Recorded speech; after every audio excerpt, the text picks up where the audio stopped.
السلام علیکم ورحمۃ اللہ وبرکاتہ۔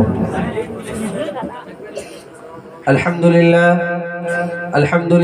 نحمده ونستعینه ونستغفره ونؤمن به ونتوکل علیہ ونعوذ باللہ من شرور انفسنا ومن سیئات اعمالنا، من يهده الله فلا مضل له ومن يضلله فلا هادي له، ونشهد أن لا إله إلا الله وحده لا شريك له،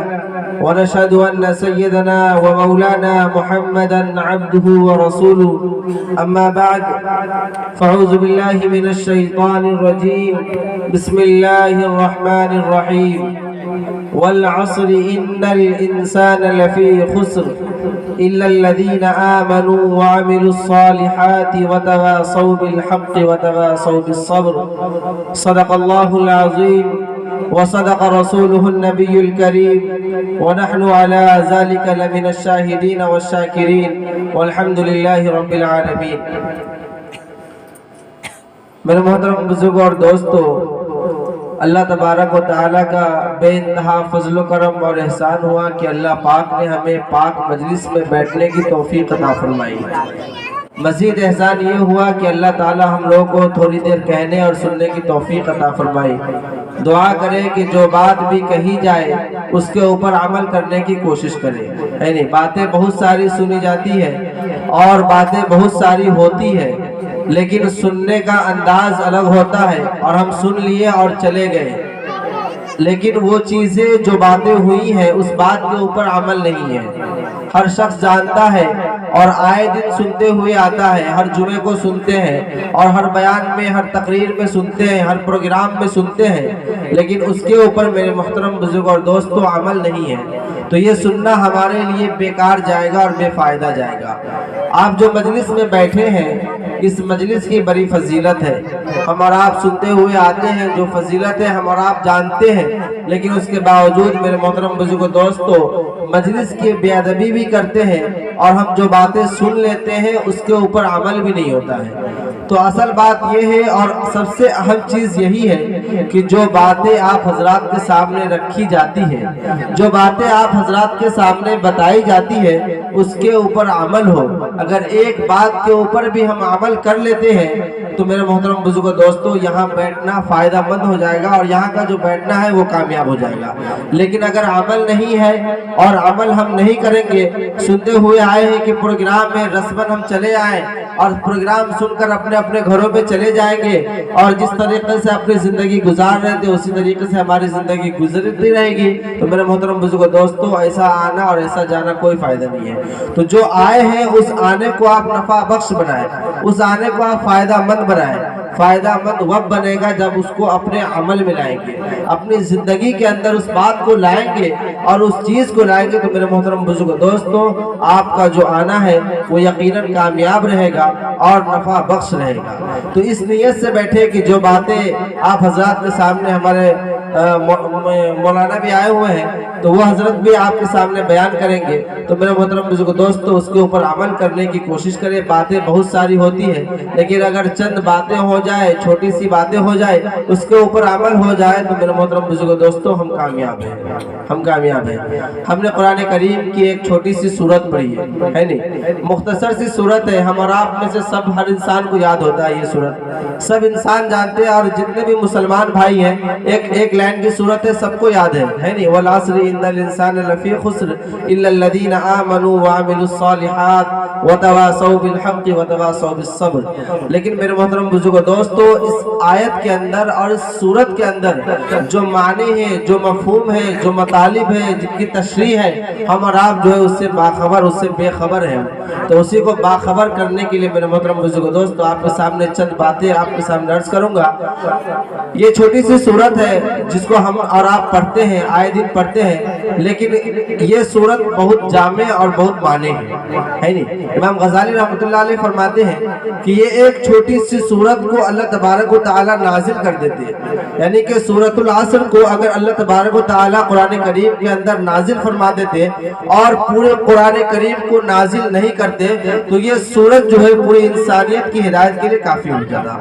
لیکن میرے محترم بزرگ دوستو اللہ تبارک و تعالیٰ تو غفور الرحیم ہے، وہ تو ہر چیز کو ہر انسان کو جانتا ہے۔ اللہ تبارک و تعالیٰ ہمارے اوپر کرم فرمایا، رحم فرمایا اور پوری قرآن کو آپ کے سامنے نازل فرما دیا تاکہ انسانوں کے لیے جو مسلمان بھائی ہیں، جو ایمان والے بھائی ہیں، ان لوگوں کو زندگی گزارنے کے لیے کسی طریقے سے کوئی دشواری کوئی دقت پیش نہ آئے۔ ہر چیز کو ہر بات کو کھول کر بتا دیا گیا ہے کہ اپنے معاشرے کے اندر رہنا ہے تو کس طریقے سے رہنا ہے، اپنے اڑوس پڑوس کا حقوق ہے وہ کس طریقے سے اس کا حقوق ہے، اپنے رشتہ دار کا حقوق ہے وہ کس طریقے سے حقوق ہے، اپنے کو چلنا کس طریقے ہے، اپنے کو کون سا راستہ صحیح ہے اور کون سا راستہ غلط ہے، سارا راستہ ہم اور آپ کو جو ہے میرے محترم بزرگ دوستوں بتا دیا گیا ہے۔ لیکن اس کے اوپر ہم اور آپ کو یہ چاہیے کہ اس کے مطابق اپنی زندگی ہو جائے، اس کے مطابق ہم اپنے آپ کو ہم ڈھال لیں گے اور اپنی زندگی کو اس چیز کو لے آئیں گے تو میرے محترم بزرگ دوستو آپ دنیا میں بھی کامیاب رہیں گے اور آخرت کے اندر بھی آپ کامیاب رہیں گے،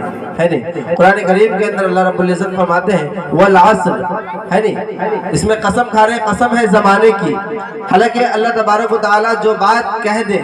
اور جو بات ان کی زبان سے نکل رہا ہے اور وہ جو چیزیں بتا دیا وہ حق اور سچ ہے، اس میں کسی کی کوئی کچھ گنجائش نہیں ہے کہ اس میں کوئی بھی رتی برابر بھی یا تھوڑی سی بھی کچھ غلط ہو سکے۔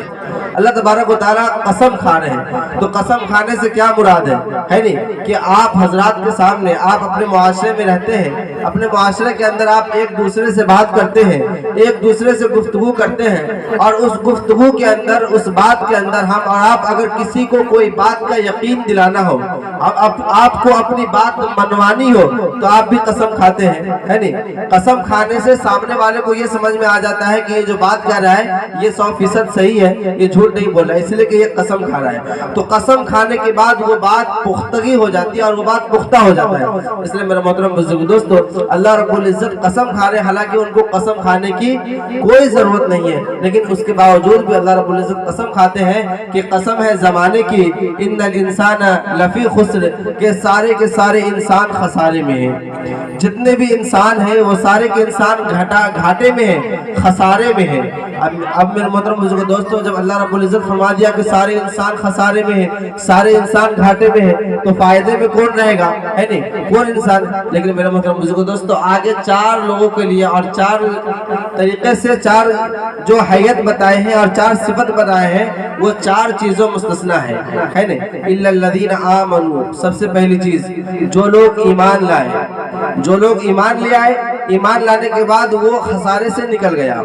ہم اور آپ تو ایمان والے ہیں، سارے حضرات ایمان والے ہیں، سارے حضرات کلمہ پڑھتے ہیں اور سارے حضرات کو کلمہ انشاءاللہ یاد بھی ہوگا ماشاءاللہ، ہے نہیں؟ تو ہم سارے ایمان والے ہیں۔ تو اب ایمان والے ہونے کے ساتھ ساتھ ایمان کے اوپر کس طریقے سے چلنا ہے اور ایمانی کے مطابق ہماری زندگی گزر رہی ہے یا نہیں، اس کے اوپر میرے محترم بزرگوں دوستو غور خوض کرنا ہے کہ ہم جو ایمان والے ہیں اس ایمان میں ہم اپنے اندر کتنا کامیاب ہیں، اپنے ایمان کو ہم کس طریقے سے برقرار رکھے ہوئے، ہمارے پاس جو ایمان ہے وہ ایمان ہے یا نہیں ہے، وہ ایمان تو ہمارا سلب تو نہیں ہو چکا ہے۔ میرے محترم بزرگوں دوستو آپ جائزہ لیں گے معاشرے کا تو بہت سارے ایسے افراد آپ کو مل جائیں گے جو دن بھر میں کفریہ الفاظ بول دیتے ہیں، دن بھر میں بزبانیں کیا کیا بول دیتے ہیں، لیکن ان کو احساس تک نہیں ہوتا کہ ہم نے کیا بولا ہے،